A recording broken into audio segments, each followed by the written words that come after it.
सबको सादर सप्रेम नमस्ते जी। हम अविद्या के तीसरे स्वरूप को समझने का प्रयत्न पिछली चर्चा में कर रहे थे। आज उसी चर्चा को मद्देनजर रखते हुए जो 4 प्रकार के दुख व्यक्ति को महसूस होते हैं, सांसारिक व्यक्ति को, उनकी चर्चा हम करेंगे। क्योंकि जब भी हम कोई भोग भोगते हैं तो इस प्रकार के दुख व्यक्ति जब भोग की दृष्टि से भोगता है तब मिलते हैं। तो उसमें पहला दुख है परिणाम दुख। इंद्रियों के माध्यम से किसी वस्तु का भोग करता है जब व्यक्ति, तब उसके मन पर राग नामक क्लेश उत्पन्न होता है। जो हमने क्लेशों की बात की थी, ये क्लेश कैसे पैदा होते हैं, तो उसमें से एक क्लेश ये राग है, जिसके कारण राग बना था। उस विषय की चर्चा या स्मृति आने पर हमने भोग भोगा, राग बना, और अब वो कोई उसकी चर्चा चल पड़ी उसी प्रकार की, तो उसकी स्मृति मस्तिष्क पटल पर आई या वो व्यक्ति उपस्थित हो गया, तो या वो वस्तु उपस्थित हो गई, तो हमारी इंद्रियां उसे फिर से ग्रहण करने के लिए चंचल हो जाती हैं और उसको प्राप्त करने के उपरांत यह सोचती हैं कि मन शांत हो गया है, परंतु वास्तव में ऐसा होता नहीं है। ये सब हम और आप अनुभव अवश्य अपने जीवन में किया होगा। और बल्कि इसके विपरीत क्या होता है कि इंद्रियां और कुशल हो जाती हैं, एक्टिव हो जाती हैं उसी प्रकार का भोग करने के लिए, उनकी मांग बढ़ जाती है। बार बार ऐसा होता है, जब तक वह भोग वस्तु उपस्थित नहीं होती, मान लो, तब तक मन में, इंद्रियों में चंचलता व शांति बनी रहती है। इसी को परिणाम दुख कहते हैं। ये इसी प्रकार से है जैसे कोई व्यक्ति जलती हुई अग्नि में और उसको बुझाना चाहता है और उसमें घृत डाल दे, तो अग्नि क्या होगी, और ज़्यादा कुशल हो जाएगी और ज़्यादा तेजी से जलेगी। इसी प्रकार यह आम भोगी व्यक्ति की बात है। अब ताप दुख क्या है? ताप दुख ये है कि भोगों के साधनों को एकत्रित करता है, तो उसमें एकत्रित करने में हम जॉब में पैसा इकट्ठा करते हैं, उसमें दुख तकलीफ तो होती है, उसमें दुख, और उन्हें भोगता है, तब उसमें कोई मान लो व्यवधान पड़ जाए, कोई रोड़ा आ जाए, कोई बाधा उत्पन्न आ जाए, तो उसके प्रति मन में एक द्वेष भाव उत्पन्न हो जाता है। तब उसी प्रकार से उस व्यक्ति की चर्चा हो या वो सामने आ जाए, तो स्मृति उसकी ध्यान में आ जाए, तो उससे द्वेष फिर उभर जाता है और इससे जो दुख होता है उसको हम ताप दुख कहते हैं। अब तीसरा है संस्कार दुख। संस्कार दुख क्या है? भोग को भोग लिया और भोगने से राग का संस्कार बना, या भोग को भोगते समय किसी के द्वारा बाधा उत्पन्न होने पर उसके प्रति जो द्वेष उत्पन्न होता है, जिसका असर संस्कार के रूप में कर्माशय पर पड़ता है, उससे द्वेष होता है और उन्हीं राग द्वेष के कारण वह व्यक्ति राग के कारण पुनः उस वस्तु का भोग करता है और द्वेष के कारण से उस बाधा को हटाता है, तो फिर वो शुभ अशुभ कर्म करके हटाता है। अब जो इन कर्मों से कर्माशय बना है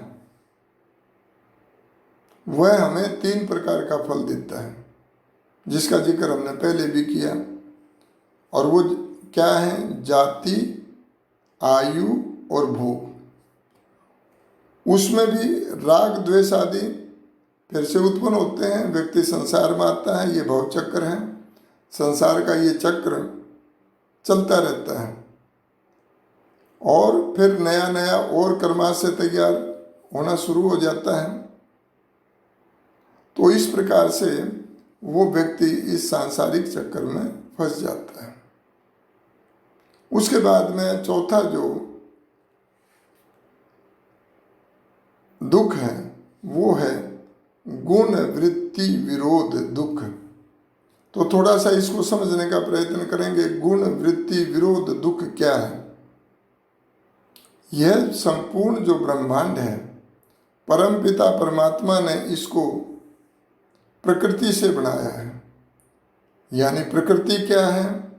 प्रकृति है सतोगुण रजोगुण तमोगुण से युक्त वो पदार्थ, परमाणु जो संयुक्त रहते हैं, जो अल्टीमेट परमाणु हैं, जिनका फर्दर विभाजन नहीं हो सकता है, जो हमेशा से थे, हैं और रहेंगे। ईश्वर इतना करता है अपनी बुद्धिमत्ता से, कला कौशलता से, इन तीनों को विभिन्न विभिन्न रेशियो में मिला मिला करके संपूर्ण ब्रह्मांड की रचना करता है। पर ध्यान रहे, ये तीनों गुण रहते हमेशा साथ हैं, ये एक दूसरे से अलग नहीं होते। और इनके गुण क्रम स्वभाव बिल्कुल विपरीत हैं। जैसे जो सतोगुण है वो सुख को देने वाला है, और जो रजोगुण है वो दुख को देने वाला है, और जो तमोगुण है वो मोह पैदा करता है, और मोह बड़े विनाश का कारण भी होता है। तो इनके गुण एक दूसरे के इतने विपरीत हैं, परंतु विपरीत होते हुए भी रहते साथ साथ हैं। तो इनका प्रभाव उसी प्रकार का रहता है। तो इनसे दुख रहित सुख कभी नहीं मिल सकता, क्योंकि सतोगुण ही तो सुख देगा, रजोगुण और तमोगुण तो सुख देंगे नहीं, और उनके प्रभाव रहेंगे। तो व्यक्ति सोचे कि सांसारिक वस्तुओं से पूरा सुख मिल जाएगा, तृप्ति हो जाएगी, ये कभी पॉसिबल ही नहीं है, इसकी संभावना ही नहीं है। तो इसलिए संभावनाएं कहाँ हैं वो तलाश करना पड़ता है। तो इनसे दुख रहित सुख तो मिलेगा नहीं। अतः ध्यान करें, जो पदार्थ नित्य है, चेतन है, न्यायकारी है, ज्ञान से परिपूर्ण है, तो उसका सानिध्य प्राप्त करने से दुख रहित सुख प्राप्त कर सकते हैं। और वह पदार्थ क्या है? वह केवल ईश्वर है। तो योग मार्ग अपनाते हैं तो सफल होगा। और इसमें जब हम देखते हैं कि सत्व रज तम किस प्रकार प्रभाव डालते हैं, ये साथ रहते हुए भी जो जिस समय इनमें से एक प्रधान रहता है हर समय, ये भी अपनी बारी बारी से प्रधान पद बदलते रहते हैं। अब आप, मैं छोटा सा उदाहरण दूं कि प्रातःकाल देखेंगे तो प्रातःकाल के समय में व्यक्ति सतोगुण ही ज़्यादा होता है, सतोगुण प्रधान होता है, और तमोगुण और रजोगुण वो